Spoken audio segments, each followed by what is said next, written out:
Muy buenas tardes, compañeros. Buenas tardes, licenciado. Vamos Buenas a... tardes, Lick. Buenas tardes, compañeros. Buenas tardes, licenciado. Buenas tardes, licenciado. Vamos a dar inicio a la clase. Solo vamos a compartir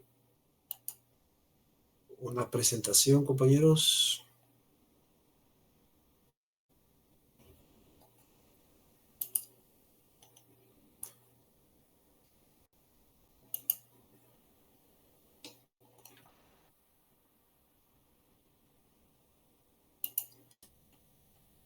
¿La pueden visualizar?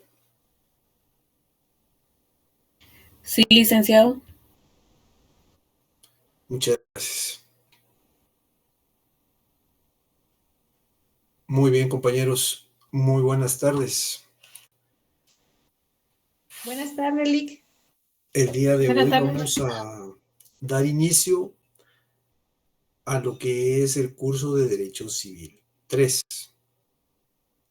Para mí es todo un honor y un privilegio el poder compartir con ustedes este semestre, ¿verdad? Vamos a desarrollar el tema de Derecho Civil 3, obligaciones y contratos. Mi nombre es Juan Francisco Flores Mazariegos y como les decía, voy a acompañarlos durante este semestre, el primer semestre del año 2025, y vamos a desarrollar lo relativo a las obligaciones en general, ¿verdad? Que es el contenido de Derecho Civil 3. Previo a iniciar con la clase, compañeros, que el día de hoy vamos a platicar un poquito sobre temas generales. Quisiera platicarles sobre el horario. Generalmente la clase va a empezar a las 5:30, ¿verdad? Para finalizar a las 7. Y también les solicito, compañeros, que puedan traer a la clase, porque este día pues es virtual, pero la próxima semana va a ser presencial, su código civil, ¿verdad, compañeros? Nos va a servir bastante, va a ser una herramienta que vamos a utilizar de manera muy usual, va a ser cotidiano. Entonces, por favor, si pueden traer su código civil con ustedes. También la Constitución Política de la República de Guatemala pueden traerla al curso. El curso, como les decía, va a ser de 5:30 a 7. También hay otra cuestión de la que les quería platicar, y es que el día día a día que tengamos clase, a través de los grupos de WhatsApp, compañeros, yo les voy a enviar las diapositivas, el material, ¿verdad, compañeros? Para que ustedes puedan tenerlo. De tal manera que ustedes tengan un material día con día que les ayude a tener una guía sobre lo que se va abordando paulatinamente. Las diapositivas, pues es un resumen de lo que desarrollamos día a día, es un temario, ¿verdad? Día con día vamos a enviar diferentes diapositivas. Por otra parte, también les quería platicar sobre los exámenes. Las clases van a estar organizadas en 2 exámenes parciales y un examen final. El primer examen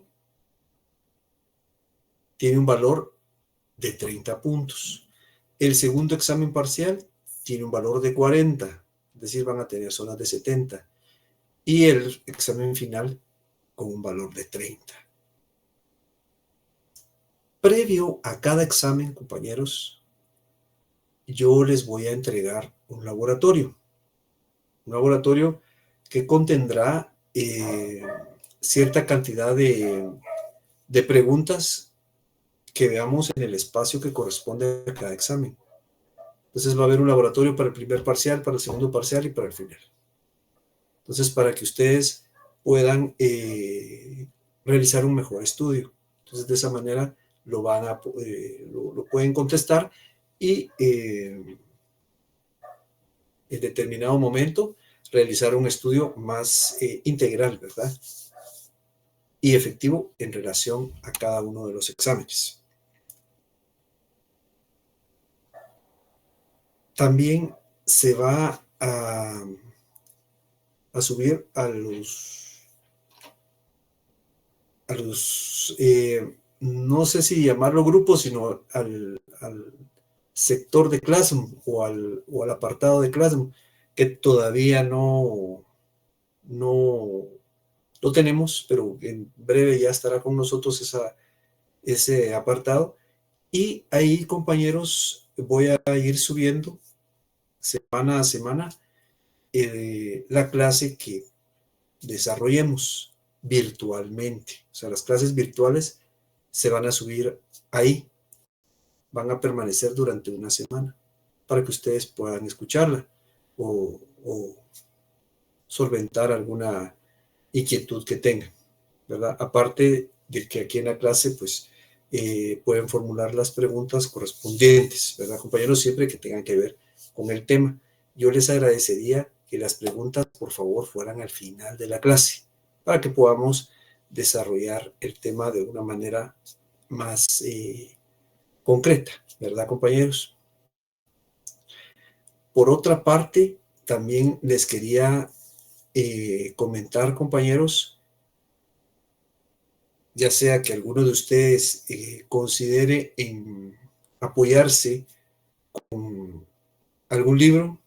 De hecho, al final de esta diapositiva, que se les va a hacer llegar a ustedes a través de los grupos de WhatsApp, viene el programa. Entonces, el programa, compañeros, trae el orden en el que se desarrollan los temas, pero también trae una bibliografía. Entonces, hay varios libros los cuales ustedes pueden consultar. Yo, en lo particular, recomiendo libros de autores nacionales. Primero que nada, les quería enfatizar y aclarar que no es obligatorio tener ningún libro en mi clase. O sea, la evaluación partirá de las clases magistrales que tengamos, ¿verdad? Entonces, aquí de lo que vamos a platicar, las preguntas que se desarrollen en los grupos, en los laboratorios, sobre eso va a ser el examen. Pero si alguien más quiere profundizar, pues hay varios libros.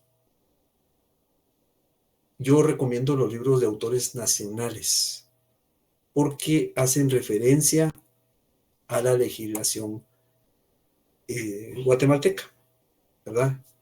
Hay varios libros, como el caso del doctor Ernesto Viteri, que tiene un libro muy interesante. Y les comento, ¿verdad?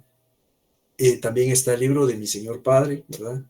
El licenciado Juan Francisco Flores Juárez, que también toca estos temas. Pero como les comentaba, reitero, no es obligatorio, compañeros. Para eso tenemos los laboratorios, también están las diapositivas, pero si ustedes quieren en determinado momento hacer alguna consulta, pues, y profundizar más sobre el tema, pues pueden hacerlo. Pero siempre es bueno aclarar esto, ¿verdad, compañeros? El día de hoy vamos a platicar sobre lo que es, compañeros, el derecho civil. el derecho de obligaciones.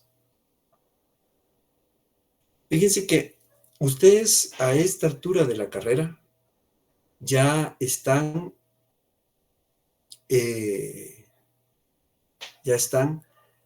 con lo que es obligaciones y contratos. Ya han recibido anteriormente lo relativo al derecho civil 1 y 2, ¿verdad?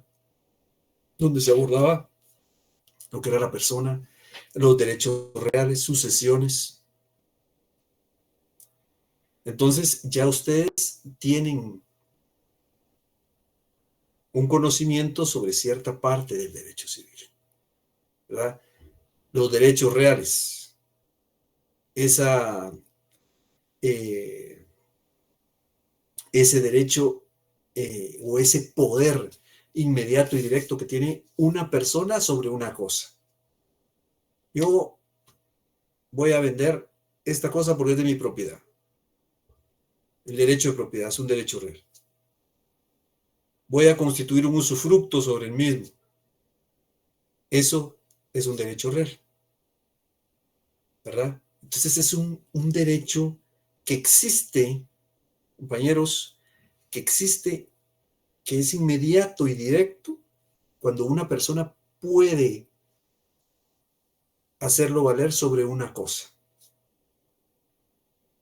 Pero en el caso de ahora vamos a ver otro tipo de poder, otro tipo de derecho. Antes de continuar, compañeros, una previa. Fíjense que alguien me está preguntando lo de los grupos de WhatsApp. Aquí en los mensajes, compañeros, ustedes van a encontrar el enlace, ¿verdad? Para el grupo oficial del curso de Derecho Civil 3, ¿verdad? Para los que no están todavía, no han ingresado, ahí está el enlace también. Alguien más hizo el favor de mandar el enlace para el grupo de WhatsApp. Entonces, en el área de mensajes, ahí están los vínculos, compañeros, los links para que puedan acceder a los grupos de WhatsApp. Muy bien, compañeros. Entonces, les comentaba, haciendo un análisis retrospectivo, ¿verdad? Hablamos sobre lo que es los derechos reales. Pero aquí, compañeros, aquí es un tanto distinto. Aquí van a existir obligaciones, ¿verdad? Cuando una persona queda obligada a cumplir con una cierta prestación.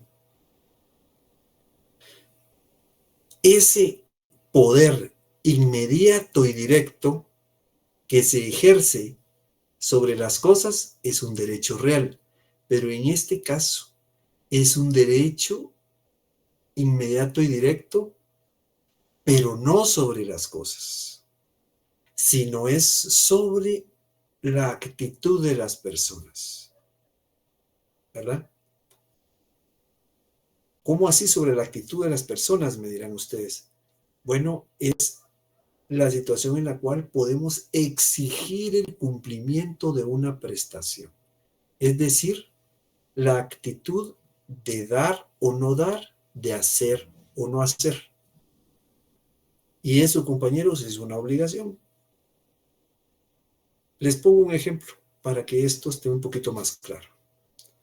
Una persona solicita un préstamo a un banco,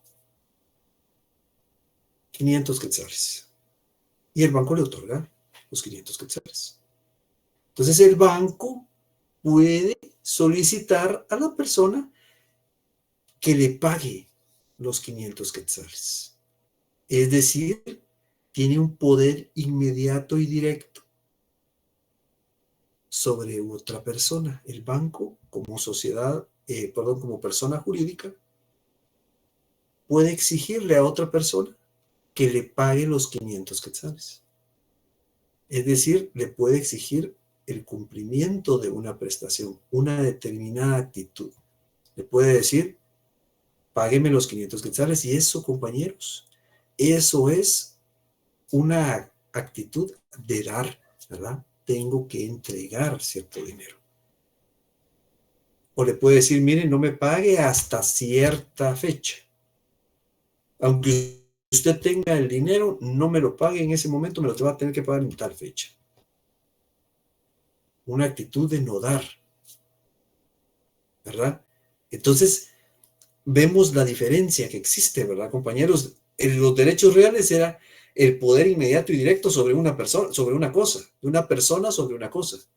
En este caso, es el poder inmediato y directo de una persona sobre la actitud de otra persona para que pueda cumplir con una obligación. Generalmente, nosotros hacemos referencia a las obligaciones cuando platicamos cuando hacemos o platicamos precisamente de situaciones en las cuales hay que cumplir ciertas circunstancias, ciertas situaciones en sí. Y vinculamos las obligaciones con lo que son los préstamos, por ejemplo, que fue el ejemplo que les puse.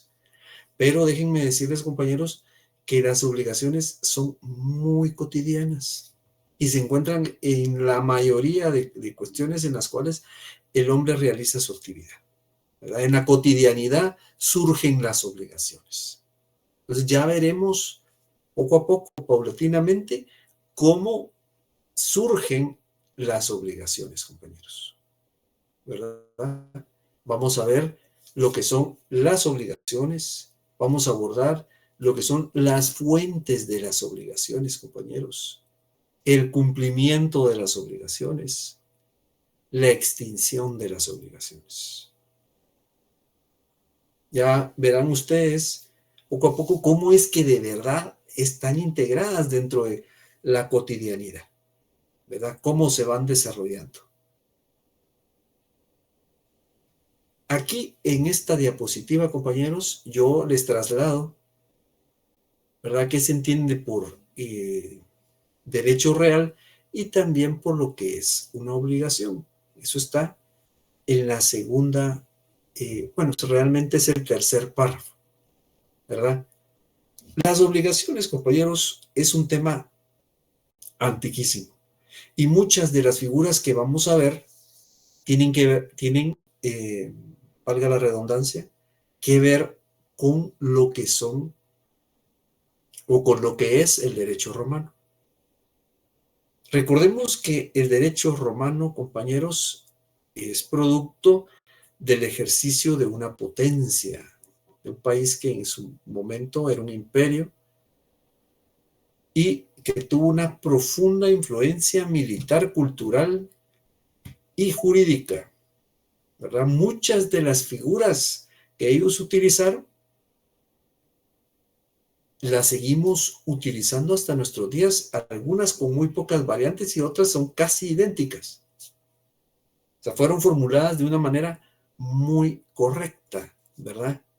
Tan es así que no ha habido mucha diferencia, sino se adaptan muy bien a nuestros días, ¿verdad? Ya los romanos denominaban a los derechos reales y a las obligaciones, ¿verdad, compañeros? Entonces, en este caso, los derechos reales ellos los denominaban como jus in re, que era derecho a la cosa. Algunas de las figuras tienen su nombre todavía en latín. Recordemos que el latín era el idioma que tenía Roma en esa época. Y como Roma era la potencia dominante, por eso es que hay muchos latinazos dentro de la legislación, ¿verdad? Y a las obligaciones, los romanos las denominaban jus ad rem, ¿verdad? Es derecho a la cosa, porque había que obligar a la persona a que tuviera una actitud determinada y que la misma fuera desarrollada o cumplida, ¿verdad? Entonces, de esa manera es que se le conoce o se le conocía en el derecho romano a las obligaciones y a los derechos reales. Veamos ahora la siguiente diapositiva, compañeros.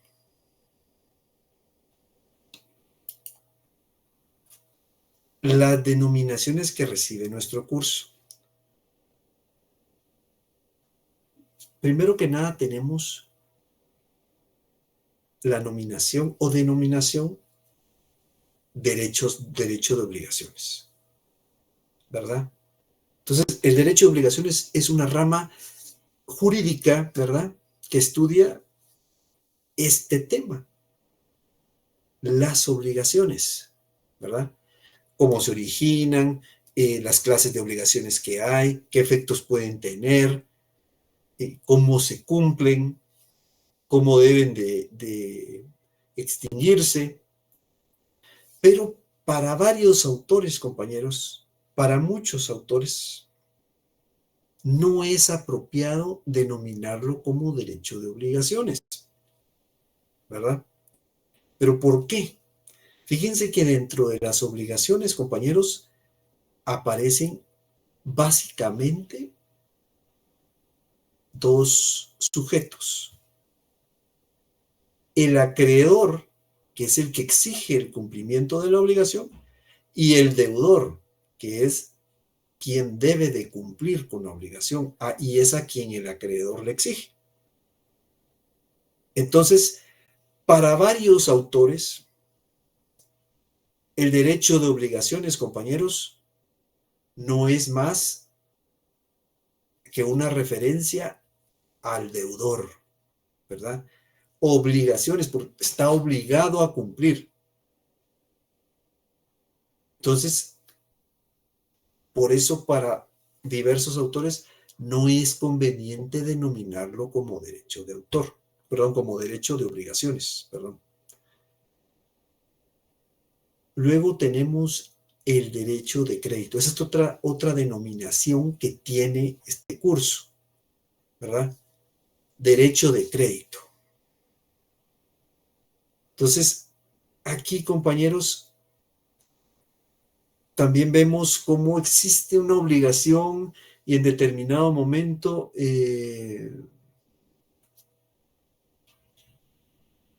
veíamos cómo hay en determinado momento concreto, cómo hay ciertas circunstancias que deben de cumplirse, derivadas de la obligación, ¿verdad? Y se le denominaba crédito, ¿verdad? Para algunos autores. Entonces, así como en el derecho de obligaciones se considera, como inapropiado porque hace referencia al deudor, aquí hace referencia para otros autores al acreedor. Se refiere únicamente al acreedor. Entonces, por eso no era considerado o no es considerado apropiado para muchos autores. Si bien es cierto, hace referencia, como les decía, siempre a situaciones que deben de cumplirse, derivadas de un acuerdo, como es la obligación, hace referencia específicamente al acreedor, al denominarse de esa manera, ¿verdad? La diferencia entre estas es que el derecho de obligaciones es una terminología latina, ¿verdad, compañeros? El derecho latino. En cambio, el derecho de crédito hace referencia a la terminología germana. Así la denominan. Es por eso, compañeros, que ahorita que iniciamos y yo les platiqué sobre el hecho de consultar otros libros, yo era de la idea, o yo soy de la idea y del criterio que es conveniente, o es de mejor, es una mejor opción consultar autores nacionales, porque si no se produce este problema. Hacen referencia al derecho de obligaciones como derecho de crédito o derecho personal, hacen referencia a otras legislaciones. Entonces, para los objetos de estudio de este curso, es conveniente más basarse sobre la legislación nacional y sobre los términos que utilizamos en nuestra legislación. Por eso es mi recomendación, ¿verdad, compañeros? Pero es únicamente una recomendación de utilizar autores nacionales.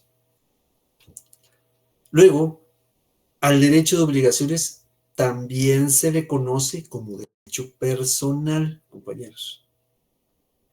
Derecho personal, eso generalmente hay alguna referencia en la legislación española, pero esto sí se presta a confusión, porque recuérdense que la persona, que todo lo demás, lo que nosotros hemos visto, o que han visto ustedes a lo largo de lo que es derecho civil, está incluido en derecho civil 1, ¿verdad, compañeros? Donde se habla de la persona y todo lo referente a ese tema. Entonces, en este caso, sí hay puede causar algún tipo de confusión, ¿verdad? Entonces, puede incluso confundirse con lo que es el derecho real, haciendo referencias a las servidumbres o al usufructo o la habitación. Entonces, por eso es que no se utiliza derecho personal, hay un señalamiento en contra de lo que es denominarlo derecho personal, igual derecho de crédito, igual derecho de obligaciones. Pero entonces, ¿cómo lo vamos a llamar? ¿Cómo lo vamos a denominar?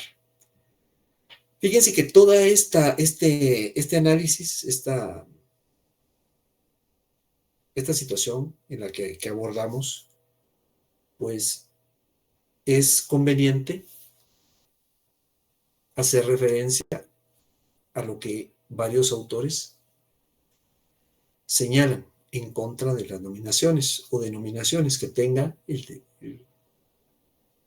curso Derecho Civil 3, obligaciones.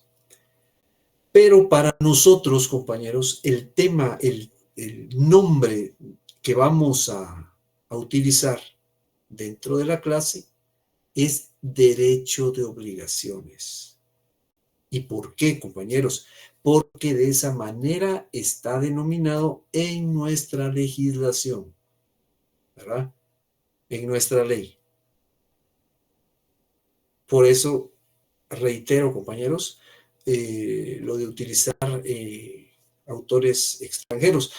No es una prohibición, pero sí una sugerencia que mejor al inicio de este curso, pues veamos lo que son autores nacionales, si ustedes quieren utilizar libros, y con posterioridad, cuando ya estén un poco más claros algunos conceptos básicos de lo que son obligaciones, ya si ustedes consideran, pues pueden consultar un libro de algún autor extranjero. Pero para no caer en ningún tipo de confusión,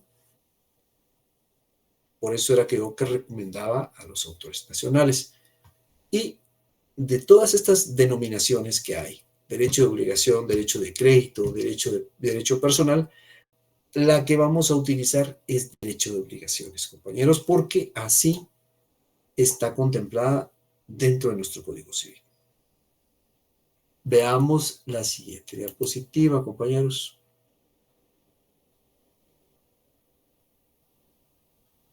¿Cuál es la definición que vamos a utilizar? Ya hay una al inicio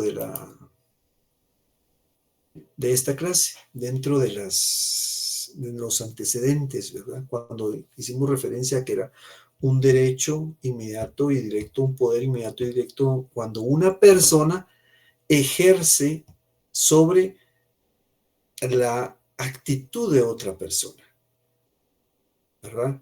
Exigiendo la prestación. Pero para el autor Antonio Díaz Peiró, la obligación no es más que el conjunto de principios y normas, compañeros, que regulan las relaciones jurídicas denominadas obligaciones o derechos de crédito. Eso, compañeros, es el derecho de obligaciones. Así se le define, ¿verdad? Un conjunto de principios y normas que van a analizar, a regir lo que son las obligaciones, esas relaciones jurídicas. Fíjense, compañeros, que las obligaciones, como yo les decía hace unos momentos, vienen desde hace muchísimo tiempo, ¿verdad? Se remontan a épocas primitivas. Recordemos, compañeros, que el hombre siempre ha tratado de manejar el intercambio de productos para satisfacer necesidades, ¿verdad? Surge el comercio. Primero se da el trueque, ¿verdad? Luego surge la compraventa. Pero, ¿cuál es el ánimo aquí?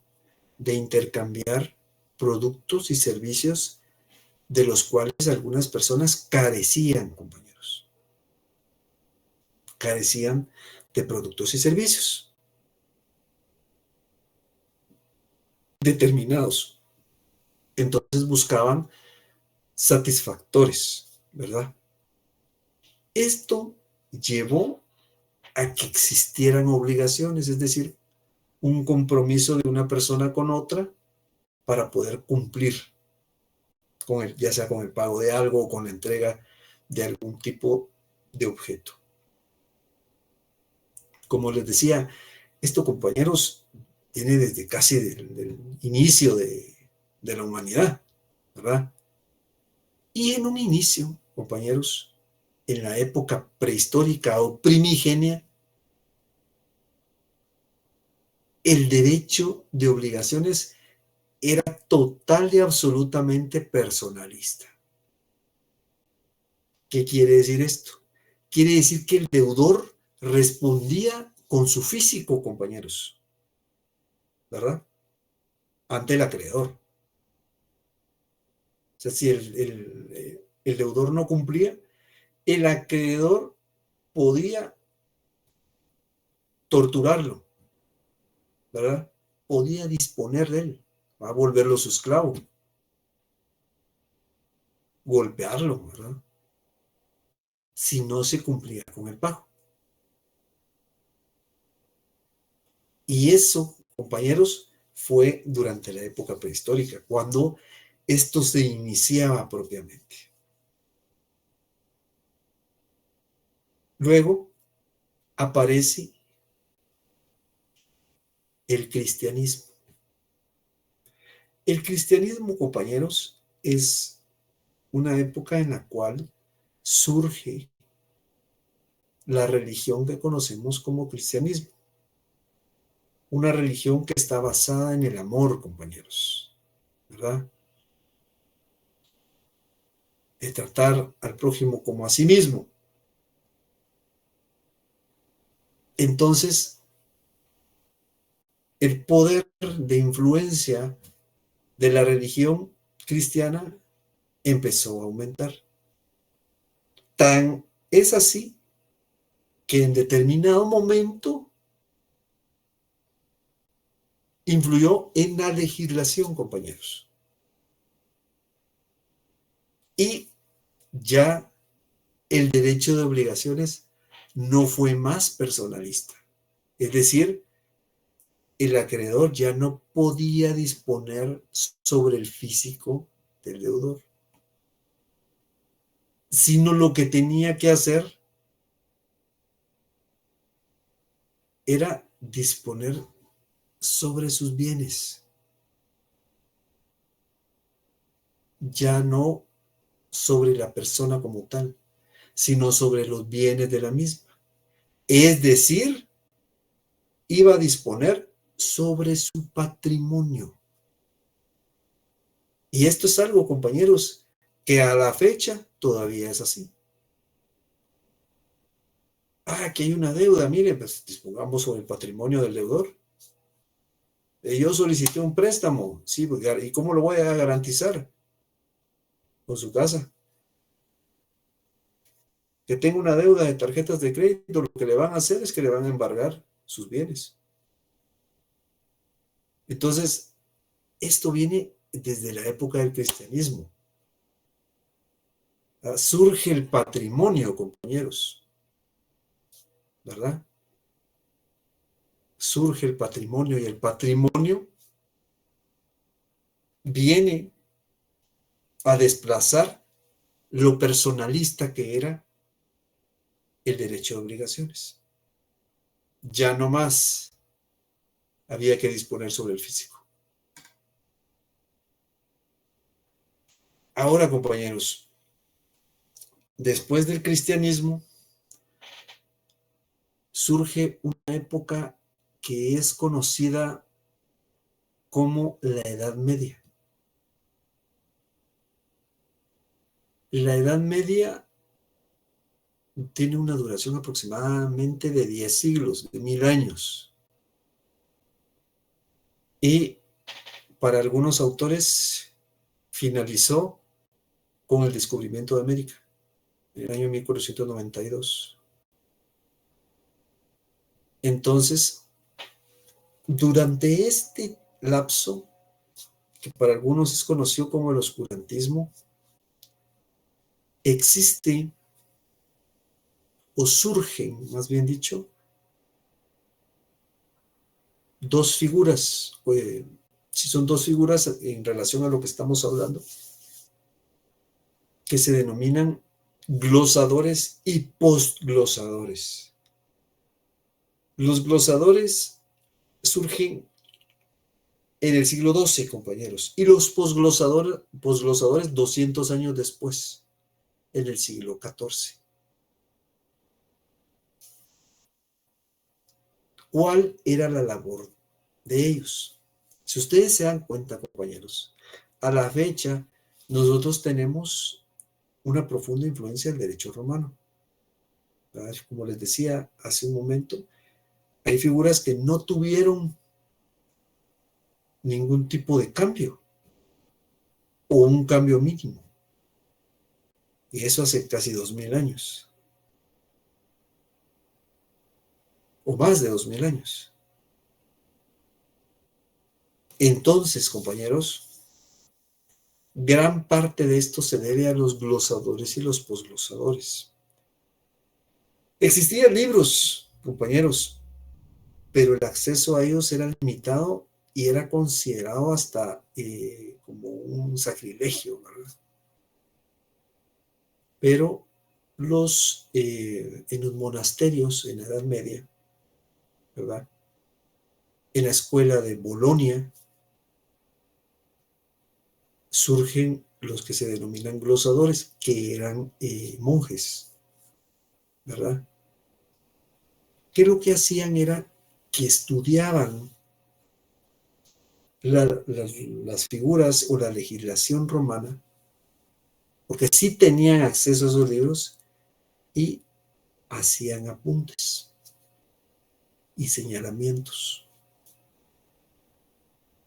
De tal manera que de esa forma, estas figuras contempladas para una sociedad de hace más de 2000 años, durante el desarrollo del Imperio Romano, pudieron avanzar y llegar hasta nuestros días.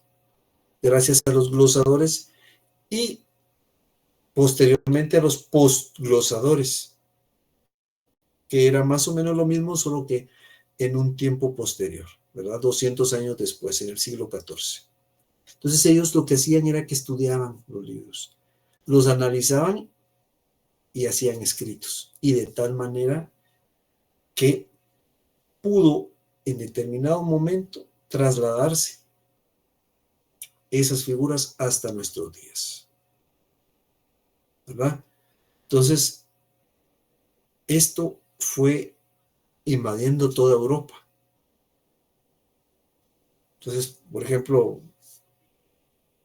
parte de lo que Justiniano, un antiguo emperador romano había desarrollado, ¿verdad? Para la legislación en su momento, eso se trasladó y pudo adaptarse a una Europa posterior, ¿verdad? Ya con un tiempo posterior.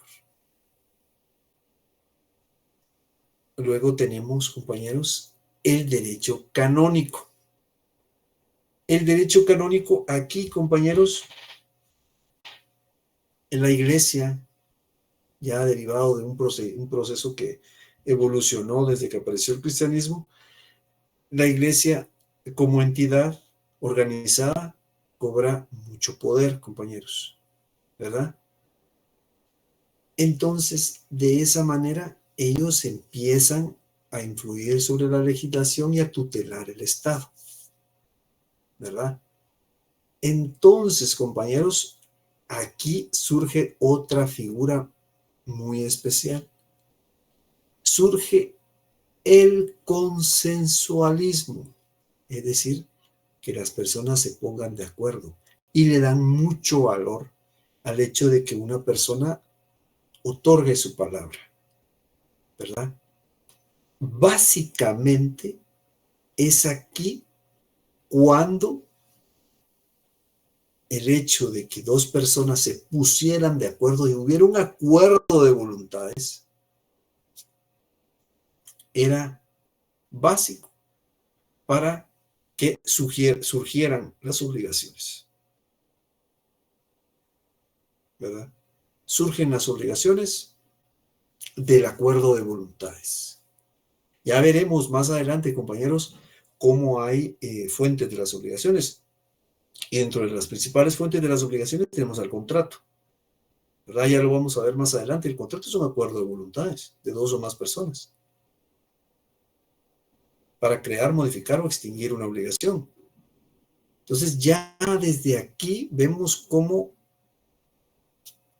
en esta manera breve de señalar esta situación, vemos cómo aparecen dos grandes figuras, ¿verdad? De ser personalista, el derecho de obligaciones porque se disponía del físico del deudor, a que sea sobre el patrimonio, ¿verdad, compañeros? Ya no sobre la persona, sino sobre el patrimonio, sobre los bienes del deudor. No me paga, bueno, vamos sobre sus bienes. Y luego, ¿cómo logran trasladarse a través del tiempo las figuras gracias a los glosadores y posglosadores, llegando al momento en el cual el derecho canónico, la iglesia, ¿verdad? Con su profunda influencia, surge otra figura que es el consensualismo, el acuerdo de voluntades. Dos o más personas se ponen de acuerdo para producir obligaciones, compañeros. Eso es el derecho canónico. Luego ya en una época moderna, compañeros, en la actualidad, para muchos historiadores estamos en la época contemporánea. La época moderna es anterior, aunque para otros ya no estamos en la época contemporánea, sino estamos en lo que se le denomina época de la información. Pero bueno, esa es otra situación no jurídica. Pero en la época moderna surge el Código Civil francés. En este momento surge un caudillo europeo denominado Napoleón Bonaparte, ¿verdad? Quien empieza a someter a grandes partes en Europa y somete casi que a toda Europa, pero como conquistador también daba mucha importancia a lo que era el ámbito jurídico, ¿verdad? Especialmente le llamó la atención el hecho de que no existiera o que existiera que existiera una codificación que no había sido modernizada en relación al derecho civil. Entonces él llama a varios juristas franceses y conforman el Código Civil francés, pero se le denominó como, o se le llama popularmente como Código de Napoleón, ¿verdad?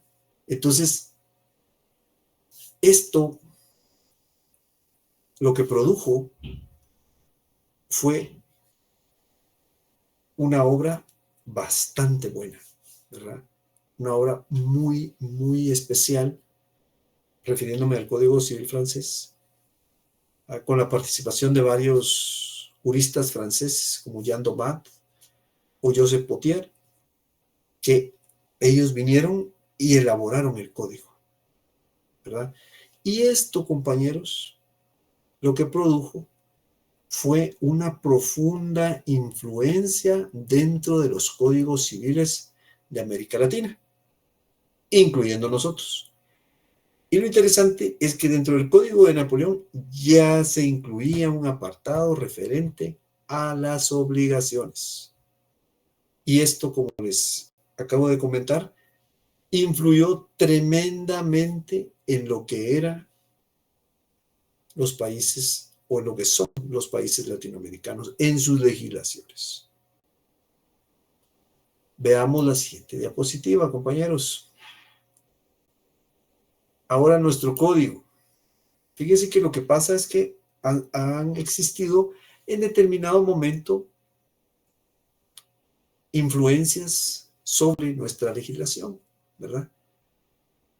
Situaciones que influyeron al legislador para generar la codificación civil, ¿verdad? Es decir, el Código Civil.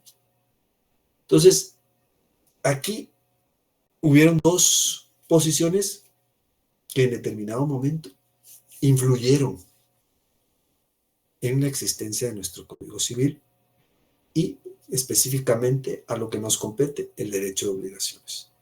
El primero es el Plan Romano francés, ¿verdad? Que es el que existe precisamente en el Código de Napoleón, o Código Civil francés, ¿verdad?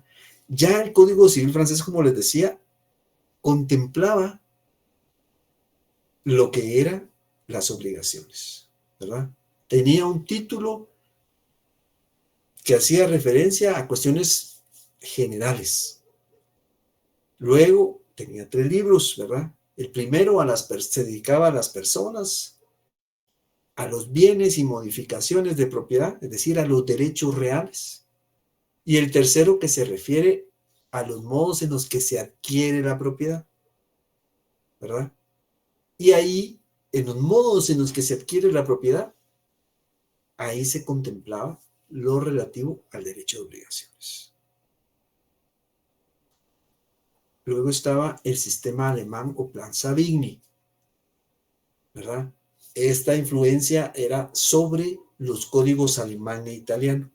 Ya el Código Civil francés o Código de Napoleón hacía referencia a Francia, ¿verdad? Entonces, en el plan alemán o Plan Savigny, ahí existía un título preliminar, al igual que en el Código Civil francés, donde hacía referencias generales, ¿verdad? Disposiciones generales. Luego había derechos reales en el libro segundo, ¿vale? Y en el tercero, las obligaciones. En el libro cuarto, el derecho de familia, y en el quinto, derecho de sucesiones. Pero ya vemos que en el libro tercero también contemplaba lo que eran las obligaciones. Entonces, compañeros, en el caso de nuestra legislación, ¿verdad? Nuestro Código Civil tiene 5 libros. Entonces, en el libro quinto, en la primera parte, hace referencia a lo que son las obligaciones. Entonces, sí hay influencia de estos dos sistemas. Hay una influencia sobre nuestro código, porque ya nuestro código contempla la existencia de un apartado específico sobre las obligaciones, y está contenida, compañeros, en el libro quinto. en el libro quinto, en la primera parte. Porque en la segunda parte tenemos los contratos en particular. ¿Verdad? En la primera parte están de las obligaciones en general y en la segunda parte de los contratos en particular, que eso se verá en el próximo semestre, compañeros, en lo que es derecho de contratos, ¿verdad? Derecho civil 4, contratos en particular. Pero ahora, para que ustedes lo tengan presente, compañeros, y hagan un señalamiento dentro de su código para la próxima clase, el derecho de obligaciones está en el libro quinto, compañeros, en la primera parte. Es importante, compañeros, traer su código y hacer sus anotaciones. Fíjense que al final de la carrera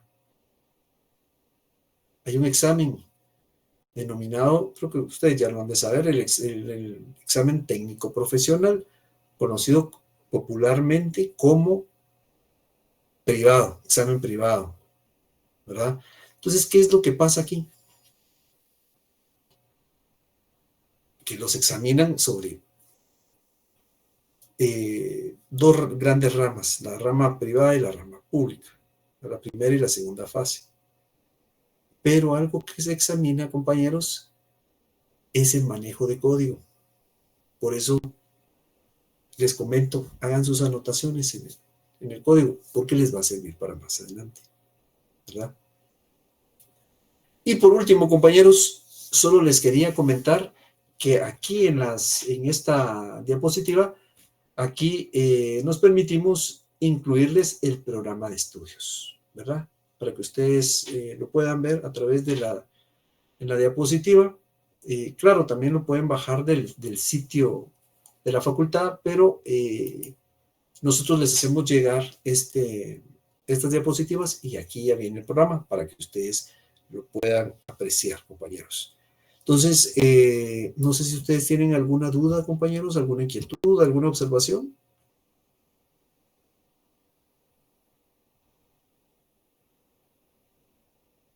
Por el momento no, licenciado, gracias. Muy bien, compañeros. A ver, la compañera Milvian Padilla levantó la mano. Sí, licenciado, buenas noches. Con respecto al libro que usted dijo que es de su señor padre, ¿cómo es que se llama ese libro, licenciado? Perdón. Se llama Derecho de Obligaciones. Ok, gracias. Derecho de Obligaciones. Aunque, como les reitero, no es obligatorio, ¿verdad, compañeros? Es para que ustedes en determinado momento, si quieren hacer alguna consulta aparte de lo que veamos aquí, pues por eso se los comentaba. Pero les reitero, no es obligatorio. A ver, ¿alguien más levantó la mano? La compañera Lupita Castro. Sí, licenciada, muy buena noche, qué gusto, de verdad, es muy agradable para mi persona conocer, licenciada, muy excelente, la verdad, excelente inicio de clase. Muchas gracias, compañera. ¿Dónde podemos obtener el libro? ¿En qué Mire, librería? el libro me parece que lo venden en la facultad. Voy a hacer la consulta para ver si todavía hay libros que puedan en determinado momento entregarse, ¿verdad, compañeros? Sin ningún costo, pero no sé si eso es factible. Entonces yo tendría que consultar eso para ver si eso es posible. Si no, me parece que lo venden en la facultad, compañeros. A ver, la compañera Roxana Mejía. Buenas noches, licenciado. Es para Muy mí un buenas noches, gusto poder recibir clases ahora pues con su hijo, ¿verdad? Yo muchas tuve gracias. el honor de haber recibido clases con su señor padre. Llevé Derecho Civil 1 y 2. No le digo de qué año porque me va a adivinar la edad, pero estoy bastante fascinada con el contenido de ahora, ¿verdad? Entonces, yo le agradezco mucho la información. Yo tengo una duda. Fíjese que en cuanto, yo conozco un caso en el cual pues se hizo una compraventa, se estaba amueblando una casa que se acaba de terminar de construir y pues resulta de que se hizo, se está empezando a colocar que ventanas, bueno, equipando la casa, ¿verdad? Y se iba a poner un vidrio templado en un baño. Se le adelantó la cantidad del vidrio, estaba contemplado en 3,000 quetzales. Se le adelantó una cantidad de 2,000 quetzales, pero la persona que iba a colocar el vidrio, pues se echó para atrás, ¿verdad? Y él ya no cumplió con la entrega del vidrio, y pues la otra persona está exigiéndole el producto, ¿verdad? La otra persona pues no ha querido poner el vidrio, ya se le contactó y resulta de que se gastó el dinero, solo ha podido dar una parte. A lo que quiero llegar es que esto pues prácticamente ya se convirtió en obligaciones, ¿verdad? Porque después de ser una compraventa, esto no era ni un préstamo, ¿verdad? Porque la persona que necesitaba el vidrio jamás se contempló en que se iba a prestar un dinero, ¿verdad? Pero ahora está exigiéndole, ¿verdad? Exigiéndole ya sea el producto o el dinero, pero no hay manera de que cumpla con uno o la otra cosa, ¿verdad? Sí, fíjese, compañera, que lo que sucede es que las compraventas y demás contratos son fuentes de obligaciones. Es decir, el contrato lo que contempla son obligaciones. Y la compraventa en este caso es que se le estaba comprando un producto y él estaba obligado a entregarlo y se le dio un anticipo. Entonces, una de las cosas, compañeros, que vamos a ver también es que en el caso del derecho civil es pecuniario, ¿verdad? Aquí lo que procedería sería demandar a la persona para requerirle responsabilidades, el cumplimiento de responsabilidades, el pago de responsabilidades. Entonces, ¿cómo va a ser sancionado? ¿Cómo es que se le va a condenar? Al pago de las responsabilidades, lo que debió haber pagado o puesto el valor del vidrio, más lo que en determinado momento el juez pueda deducir como daños y perjuicios. Eso tendrá que pagar. De esa manera tendrá que procederse. Es distinto a lo que es el derecho penal, donde se presentan denuncias, porque ahí hay privaciones de libertad. Aquí no. Aquí se deducen responsabilidades y todo es dinero, ¿verdad? Entonces tendrá que pagar lo que debe más lo que debió en determinado momento cumplir, ¿verdad? Tuvo que haber instalado el vidrio, tuvo que en determinado momento devolver el dinero, y en este caso, si el juez lo considera, le va a deducir daños y perjuicios. Muchas gracias, licenciado, muy amable. A la orden, compañera. Muy bien, compañeros, entonces hasta aquí dejaría la clase yo el día de hoy. Nos vamos a ver ya personalmente el día martes y jueves.